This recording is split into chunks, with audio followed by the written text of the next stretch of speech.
அனைவருக்கும் வணக்கம். இன்றைக்கி நம்ம நேஷ்னல் எஜுகேஷன் பாலிசி, அதாவது தேசிய கல்விக் கொள்கை 2020 அதை பற்றின ஒரு சிறிய வீடியோவை நம்ம பார்க்குறோம்.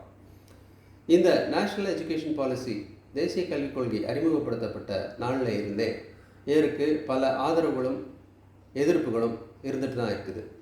குறிப்பாக தமிழ்நாடு அரசு இதை ஏற்க மறுப்பதற்கு முக்கியமான காரணமாக நம்ம ஒன்று பார்ப்போம் அப்படின்னு சொல்லி பார்த்தோம்னாக்கா, இந்த தேசிய கல்விக் கொள்கை ரெக்கமெண்ட் பண்ணுற மும்மொழி கொள்கை. இந்த மும்மொழி கொள்கையானது திட்டமிட்டே அவர்களுடைய இந்தி திணிப்பாக இருக்கிறது என்று நாம் அதை பார்க்கக்கூடிய சூழல் ஏற்படுகிறது. எது எப்படியாக இருந்தாலும் இதற்கு பல ஆதரவுகளும் இருக்கிறது, அதே போல் பல எதிர்ப்புகளும் இருக்குது. எப்படி எதுவாக இருந்தாலும் இன்றைக்கு நாம் நேஷ்னல் எஜுகேஷன் பாலிசி என்ன சொல்லுது அப்படிங்கிறத ஒரு சின்ன அறிமுகமாக இந்த வீடியோவில் பார்த்துருவோம். என் பேர் அலெக்ஸ் ஜெரால்ட் வேதநாயகம், தலைமை ஆசிரியர் ஆர்சி நடுநிலைப்பள்ளி தோணித்துறை. இது திருநெல்வேலி மாவட்டத்தில் ஒரு சிறிய கிராமத்தில் இருக்கக்கூடிய ஒரு பள்ளி. இன்றைக்கி நம்ம இந்த நேஷ்னல் எஜுகேஷன் பாலிசி அப்படின்னு எடுத்துக்கிட்டோம்னு சொன்னாக்க, இதனுடைய what is national education policy அப்படின்னு சொல்லி பார்க்கும்போது, இது ஒரு new plan to improve education in India, right? எந்த ஒரு திட்டம் என்றாலும் அது எதை முன்னெடுக்கிறதோ அதை முன்னேற்றக்கூடிய ஒன்றாகத்தான் இருக்க வேண்டும். அது ஒரு improve education policy aims to make learning better for your students. ஆக்சுவலாக அந்த கற்றலை இன்னும் மேம்படுத்தக்கூடிய ஒன்றாக இருக்க வேண்டும்.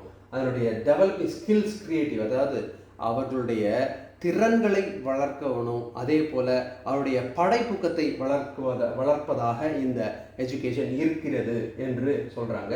Wants to make India a global knowledge super power, அதாவது இந்தியாவை ஒரு உலகளாவிய போட்டிக்கு இந்திய மாணவர்களை தயார்படுத்தக்கூடியதாக இந்த நேஷ்னல் எஜுகேஷன் பாலிசி இருக்கும் என்று சொல்கிறார்கள். அதே போல் இதற்கு முன்பாக 30 வருடத்துக்கு முன்பாகத்தான் 1986 தான் இதற்கு முன்பான ஒரு கல்விக் கொள்கையானது வகுக்கப்பட்டிருக்குது. அதற்கு பிறகு இப்பொழுது இந்த புதிய கல்விக் கொள்கையானது உருவாக்கப்பட்டிருக்கு. இது அதற்கு பிறகு அந்த 30 வருடங்களாக இந்த உலகமானது பல மாற்றங்களை கண்டிருக்கு இல்லையா? சரி, ஸோ இந்த கல்வி ஆனது இந்த ஸ்ட்ரக்சர் ஆனது இப்போ புதிதாக அறிமுகப்படுத்தக்கூடிய இந்த ஸ்ட்ரக்சர் ஆனது எப்படி இருக்க வேண்டும், எப்படி இருக்கும் என்று சொல்கிறார்கள் அப்படின்னு சொன்னாக்க, புதிய வேலைகளுக்கும் புதிய ஸ்கில்ஸ் தேவைப்படுது இல்லையா? இப்போ முன்னாடி இருக்கிற மாதிரியான வேலைகள் இல்லை. இப்போது எல்லாவற்றிலையுமே நம்ம கம்ப்யூட்டர்ஸ் யூஸ் பண்ணுறோம், எல்லாத்துலேயுமே நமக்கு ஆன்லைனில் நம்ம ஒர்க் பண்ண வேண்டி இருக்குது. ஸோ அந்த திறன்களை இந்த மாணவர்கள் செய்வதற்கான ஒரு கருவியாக இந்த ஸ்ட்ரக்சர் இருக்கும் அப்படின்னு சொல்கிறாங்க. அதே போல் அந்த படிப்பானது ஒரு பாரமாக இல்லாமல் இயல்பாக அந்த மாணவர்கள் ஒரு ஃபன் லேர்னிங்காக அது இருக்கணும் அப்படின்னு சொல்கிறாங்க. ஸோ முன்னாடி இருந்த அந்த 10+2 சிஸ்டம் இப்போ இருக்க போகிறதுல புதுசாக 5+3+3+4 ஸ்ட்ரக்சரில் இந்த ஸ்ட்ரக்சரானது புதுசாக இருக்க போகிறது. இப்போ எப்படி அப்படின்னு சொல்லி போனால், பழசு புதுசு அப்படின்னு பார்த்தோம் சொன்னாக்க, ஓல்டு சிஸ்டத்தில் 6, ஸோ 5+ ஏஜ் அப்படிங்கிறது தான் நம்ம 1ஆம் கிளாஸ் அட்மிஷனுக்கு நம்ம போடுறோம். ஆனால் இப்போ 3 வயசில் அதை ஆரம்பிக்க போகிறாங்க. Starts at age 3. இப்போ 3 வயதிலேயே அவங்க ப்ரீ கிளாஸ் அப்படின்னு சொல்லுறது, ப்ரீ எஜுகேஷன் அப்படிங்கிற ஒரு கட்டத்துக்குள்ளே வந்துடுவாங்க 3, 4, 5 வருடத்தில். சரிதானா? அதற்கு பிறகு ஒரு ப்ரிப்பரேட்டரி ஸ்டேஜ் என்று சொல்லக்கூடிய வகையில் இந்த அமைப்பு இருக்க போகிறது. ஸோ இந்த நியூ ஸ்ட்ரக்சரானது 5+3+3+4 ஸ்ட்ரக்சராக இருக்க போகிறது. அடுத்ததாக changes in classroom learning எப்படி இருக்கும் அப்படின்னு அவங்க சொல்கிறாங்க அப்படின்னு சொன்னாக்க, more focus on understanding, not just on memorising. மனப்பாடம் செய்வது மட்டுமல்லாமல் புரிந்து கொள்வது, கான்செப்ட்ஸை புரிஞ்சுக்கிற வகையில் இந்த புதிய கல்விக் கொள்கையில் திட்டங்கள் இருக்கிறது அப்படின்னு சொல்கிறாங்க. அப்போது learning through activities and experiments, செயல்பாடுகள் மூலம் கற்பதன் மூலமாக ஆய்வுகள் மூலம் கற்கக்கூடிய வகையிலும் இந்த நம்முடைய பாடத்திட்டம் கரிக்குலமானது சேஞ்ச் பண்ணப்படும் அப்படின்னு சொல்கிறாங்க. அதே மாதிரி encourage students to ask questions, அவர்கள் கேள்வி கேட்டு கற்கக்கூடிய ஒரு சூழலை இந்த புதிய பாடத்திட்டமான உருவாக்கும். அதே போல் லெஸ் ப்ரெஷர் ஃபார் எக்ஸாம்ஸ், அதாவது உங்களுக்கு தான் தெரியும் இல்லையா, எத்தனையோ அந்த ப்ரெஷர், மென்டல் ப்ரெஷர்னால எத்தனையோ தற்கொலைகள் கூட நடைபெறக்கூடிய சூழல் இப்பொழுது இருக்குது. அந்த மாதிரியான செயல்பாடுகள் இனிமேல் இருக்கக்கூடாது என்கிற நோக்கில் இந்த புதிய கல்விக் கொள்கையானது திட்டமிடப்பட்டிருக்கிறது. டெக்னாலஜி, அதாவது நவீன கற்றல் முறைகள் அறிமுகப்படுத்தப்படும் கல்வித்துறையில் என்று சொல்கிறார்கள். எப்படிப்பட்ட ஆக்டிவிட்டிஸ் உங்களுக்கு பிடிக்கும் அப்படின்னு நீங்கள் சொல்லுங்கள். அப்புறம் நியூ சப்ஜெக்ட்ஸ் அண்ட் ஸ்கில்ஸ் பாருங்கள், coding and computational thinking, artificial intelligence, digital literacy, environmental education, arts and crafts, local traditions and knowledge, இது எல்லாமே நியூ சப்ஜெக்ட்ஸ் அண்ட் ஸ்கில்ஸாக இங்கே அறிமுகப்படுத்தப்படுகிறது.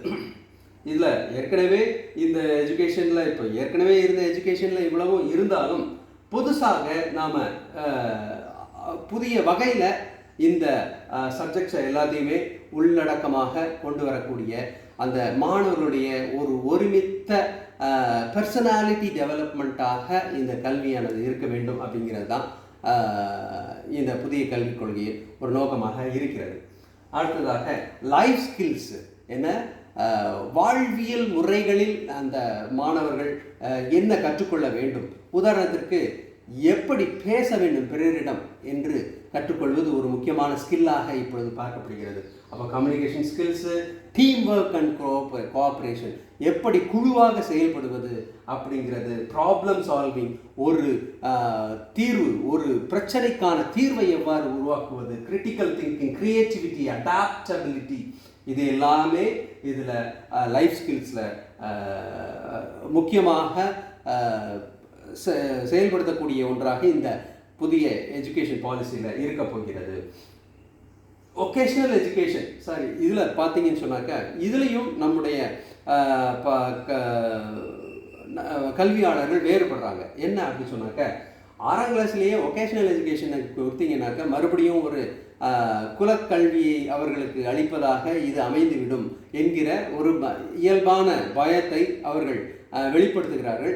ஆனால் இந்த எஜுகேஷன் பாலிசி என்று எடுத்துக்கொள்ளும் பொழுது இதில் மிக குறைவான நாட்களை, வருடத்திற்கு 10 நாட்கள் மட்டும்தான் நோ பேக் டே என்று அவர்கள் அறிமுகப்படுத்துவதாக சொல்கிறார்கள். சரிதானா? அப்போ ஜாப்ஸ் அண்ட் ஸ்கில்ஸுக்கு அவர்கள் அதே மாதிரி செய்வதன் மூலம் கற்றுக்கொள்வது, அதாவது புத்தகங்களை எடுத்து வைத்துவிட்டு ப்ராக்டிக்கல்ஸில் இந்த எஜுகேஷன் இருக்க போகிறது, ஒரு 10 நாட்கள் மட்டும் என்று தான் அவர்கள் சொல்கிறாங்க. சரி, அதே போல் இம்பார்ட்டன்ஸ் ஆஃப் மதர் டங், அதாவது தாய்மொழியில் கற்க வேண்டும்.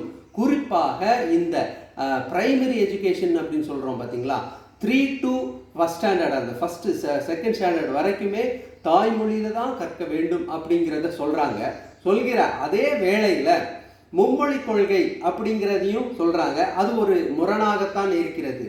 ஏன் அப்படின்னு சொல்லி பார்க்கும் பொழுது, அதாவது ஹிந்தி கற்பிக்கப்படுகின்ற பல மாநிலங்களில் அந்த மாநில மொழியானது சிறுமைப்படுத்தப்பட்டு அங்கே ஹிந்தி டாமினன்ட் லாங்குவேஜாக வரக்கூடிய சூழல்கள் வருகிறது. அதைத்தான் நம்ம தமிழ்நாட்டிலையுமே கருத்தாக வெளிப்படுத்துகிறாங்க. சரி, அதற்கு அப்போ இன் மதர் டங் ரீஜனல் டில் கிளாஸ் 5, அதாவது 5ஆம் வகுப்பு வரையே எனது தாய்மொழி கல்வியாக இருக்க வேண்டும். Help students understand concepts better, அதனுடைய ஒவ்வொரு கருத்தியலையும் அவர்கள் நன்றாக உணர்ந்து கொள்ளக்கூடிய வகையில் அந்த தாய்மொழி கல்வியானது இருக்கும். Preserves local language and culture, doesn't replace learning other languages like English. Do you speak more than one language? How does it help you அப்படின்னு சொல்லி நான் ஒன்று போட்டிருக்கிறேன். என்ன அப்படின்னு சொன்னாக்க, நீங்கள் எத்தனை லாங்குவேஜ் உங்களுக்கு தெரியும் அதையும் சொல்லுங்கள். ரைட். அப்போ மல்டி லிங்குவல் எஜுகேஷன் அப்படின்னு சொல்லி பார்க்கும் பொழுது நிறைய மொழிகளை நாம் கற்றுக்கொள்ள வேண்டும் அப்படின்னு சொல்லி இதில் என்கரேஜ் பண்ணுறாங்க. Special focus on Indian languages. அதில் பார்த்தீங்கன்னு சொன்னாக்க சான்ஸ்கிரிட் ஆப்ஷன், அது ஆப்ஷன் மட்டும் என்று சொல்வதை விட சமஸ்கிருதத்துக்கு அவர்கள் செலவழிக்கிற அவர்கள் சமஸ்கிருதம் சொல்லிக் கொடுப்பதற்கு அவர்கள் அனுமதித்திருக்கக்கூடிய தொகையானது பெரிய தொகையாக நம்ம பார்க்கிறோம். அந்த வகையில் நம்முடைய மத்திய அரசானது ஒரு மறைமுக ஒரு அஜெண்டாவை கொண்டு வராங்களோ அப்படிங்கிற பயம் எல்லாருக்கும் வருவது இயல்பு தானே. அதே போல் ஃபாரின் லாங்குவேஜஸும் அவைலபிளாக தான் இருக்குது அப்படின்ட்டு சொல்கிறாங்க. அதே மாதிரி அசஸ்மெண்ட், அதாவது ஒரு பையன் வந்து எப்படியெல்லாம் முடிச்சிருக்கிறான் அந்த பாடத்தை என்று மதிப்பிடுவதற்கு அசஸ்மெண்ட் டூல்ஸ் எப்படி இருக்க போகுது. Regular test to not just final exams, அந்த இறுதி தேர்வு மட்டும் அளவுகளாக இருக்கக்கூடாது. அதற்கு பதிலாக அந்த வருடம் முழுவதும் அவன் செய்யக்கூடிய அசைன்மெண்ட்ஸு, அவன் செய்து ஒவ்வொரு வகுப்பறையிலையும் அவன் நடந்து கொள்ளக்கூடிய விதம், இப்படியெல்லாம் இந்த மதிப்பீட்டு முறைகள் இருக்க வேண்டும் என்று சொல்கிறாங்க. Students can take board exams twice a year, அதாவது போர்டு எக்ஸாம்ஸ்க்கே வந்து 2 முறையாக எழுதலாம். அதே போல் new report cards to show overall development, அவருடைய CCE என்று சொல்லுவாங்க, கண்டினியூஸ் அண்ட் காம்ப்ரஹென்சிவ் எவாலுவேஷன் என்று சொல்லுவாங்க. அப்படிப்பட்ட ஒரு மதிப்பீட்டு அளவுகளை இந்த NEP ரெக்கமெண்ட் பண்ணுது. Arts and sports, arts, musics, sports, இதில் அதிகமான கவனம் செலுத்தப்படும் என்று சொல்கிறாங்க. அதை ஒரு ரெகுலர் கரிக்குலம்லேயே ஒரு எக்ஸ்ட்ரா கரிக்குலர் ஆக்டிவிட்டீஸையும் இன்வால்வ் பண்ணணும். ஓவரால் டெவலப்மெண்ட்டை, அதை தான் நான் ஏற்கனவே சொன்னது போல் அவருடைய த ஹோல்சம் பர்சனாலிட்டி டெவலப்மெண்ட்டை நம்ம கொண்டு வரணும் அப்படின்ட்டு. ஸோ டிஜிட்டல் ஆன்லைன் லேர்னிங்கு எவ்வளவு இம்பார்ட்டன்ட் நமக்கே தெரியும், அதை எம்ஃபசைஸ் பண்ணுறாங்க. அப்போ அதே போல் ஏர்லி சைல்ட்ஹுட் எஜுகேஷன், அதை தான் நம்ம சொல்கிறோம் பார்த்தீங்களா. அந்த ஏர்லி 3லிருந்து 8 வயது வரை இருக்கக்கூடிய எஜுகேஷனில் ப்ளே பேஸ்ட், அதாவது விளையாட்டு முறையில் அந்த கல்வி இருக்க வேண்டும் அப்படின்ட்டு சொல்கிறாங்க. ஃபார் ஃபார்மல் ஸ்கூலிங்க்கு அது அந்த 1ஆம் வகுப்புக்கு முன்னாடி அவங்க நல்ல ஒரு தயார் நிலையில் ஒரு ப்ரிப்பரேட்டரி ஃபேஸாக இப்படி இருக்கும் என்று சொல்கிறாங்க. அதே போல் ஈக்விட்டபிள் அண்ட் இன்க்ளூசிவ் எஜுகேஷனாக இருக்கணும் அப்படின்னு சொல்லி பார்க்கும் பொழுது என்ன, எக்கனாமிக்கலி டிப்ரைவ்டு ஸ்டூடெண்ட்ஸை கூட ஈக்குவலாக நடத்தணும் அப்படிங்கிற ஒரு கொள்கையில் இந்த கல்விக் கொள்கை உருவாக்கப்பட்டிருக்கு அப்படின்ட்டு சொல்கிறாங்க. அது உண்மையிலேயே நடந்தது அப்படின்னு சொன்னாலும் நமக்கு ரொம்ப சந்தோஷமாக தான் இருக்கும். அதே போல் டீச்சர் ட்ரைனிங், அதாவது ஆசிரியர்களுக்கு அளிக்கக்கூடிய பயிற்சியானது இன்னும் நவீனமயமாக்கப்பட வேண்டும். அவர்கள் 3 வருடத்திற்கு ஒரு முறை அவர்கள் ஏதாவது ஒன்றை கற்று அதில் ஒரு சர்டிஃபிகேஷன் பெற வேண்டும் என்பது கட்டாயமாக்கப்படுகிறது. அதே மாதிரி பாருங்கள், கண்டினியூஸ் ப்ரொஃபஷனல் டெவலப்மெண்ட்டு, ஆமாம் CPD என்று சொல்லுவாங்க. அதற்கு இந்த நேஷனல் எஜுகேஷன் பாலிசி முக்கியமான ஒரு பங்காற்றுகிறது. அதே போல் ரிப்போர்ட் கார்ட்ஸ் அப்படின்னு சொல்லி வரும்பொழுது அவங்களுடைய எவாலுவேஷன் கார்ட்ஸ்லையும் நிறைய மாற்றங்களை கொண்டு வர போகிறாங்க. பேக்லெஸ் டேஸ், இது தான் சொன்னேன், அந்த 6ஆம் வகுப்பு பிறகு ஒரு 10 நாள் வந்து ஒரு வருஷத்தில் 10 நாள் வந்து பேக்கெல்லாம் எடுத்துகிட்டு போக தேவையில்லை, அவங்க எல்லாம் செய்முறை பயிற்சிகளுக்கே அதை ஒதுக்கி விடலாம் அப்படின்னு சொல்லிட்டு. கரிக்குலம் லோடும் கம்மியாக இருக்கும் அப்படிங்கிறதும் இதில் சொல்லப்படுகிறது. அப்படி இருக்கக்கூடிய சூழ்நிலையில் இப்படியாக இந்த NEP 2020 அப்படின்னு சொல்லிட்டு இந்த கற்றலை இன்னும் இனிமையாக்க இது நோக்கமாக கொண்டிருக்கிறது. ஓவரால் டெவலப்மெண்ட்டு இருக்கணும் ஸ்டூடெண்ட்ஸுக்கு அப்படின்னு சொல்லப்படுகிறது.